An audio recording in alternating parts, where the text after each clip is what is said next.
এখন যে কোনো একটা গোষ্ঠী ছাড়া সমগ্র জাতির একটা, আপনি জিজ্ঞেস করেন ইন্ডিভিজুয়ালি, যদি সম্ভব হয় জিজ্ঞেস করেন, কেউ চায় না এই গভর্নমেন্ট কেয়ার, কেউ চায় না। আপনি আপনার বাচ্চাকে রেখে বাইরে যাবেন, সেই নিরাপদ নয়। আপনি এই ঢাকা শহরে খেলার মাঠ নেই, বাচ্চারা ছাদে যেতে পারতেছে না, কেন পারতেছে না? হেলিকপ্টার দিয়ে গুলি করা হয়েছে। মিথ্যাইটা কয়টা সত্যকে আপনারা আড়াল করবেন?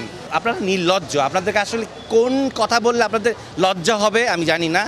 পুরো জাতি আপনাদেরকে এত কথা বলতেছে, ফেসবুক বন্ধ করেছেন, ইন্টারনেট বন্ধ করেছেন, কতদিন বন্ধ থাকবেন? বহির্বিশ্বের চাপের জন্য এখন ফেসবুক অন করতে বাধ্য হয়েছেন, এটাও আমরা জানি। তারপর ইতিহাস থেকে যায়, ইতিহাস থেকে যায়।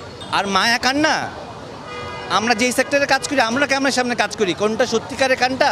আমরা মিথ্যাকে সত্যি বলেই অ্যাক্টিং করি, রাইট? আমরা বুঝি কোনটা অ্যাক্টিং, জনগণ এখন বুঝে। এই জেনারেশনকে অনেক গালিগালাজ করেছেন না, এরা কিছুই পারে না, এরা মাদকাসক্ত, এরা সারাদিন অনলাইনে থাকে, কি দেখিয়ে দিয়েছে তো, লজ্জা লাগা উচিত। আমার এখন দুঃখ লাগে, যদি আমি এই জেনারেশনে জন্মাতাম তাহলে আর অনেক কিছু করতে পারতাম, কিন্তু আমি এই জেনারেশনের অনেক আগে জন্মিয়েছি। কিন্তু সেই দুঃখটাও আমার লাগে যে তাহলে আমি ওদের সাথে নিজেকে একাত্মতাবাদ করতে পারতাম। 15 দিন ঘরে বসেছিলাম, বলবো কি বলবো না, মানসিক যন্ত্রণা, রাতে ঘুমাতে পারি না। আমি কেন আমার দেশে ঘুমাতে পারবো না? আমি কেন জানি না একটু পরে আমি এই বক্তব্য দিয়েছি, অনলাইনে যাবে, ফেসবুকে যাবে, টিভিতে যাবে, আমি আমার বাসায় পৌঁছাতে পারবো কি না? আমার যাওয়ার কথা ছিল ব্যাংকে।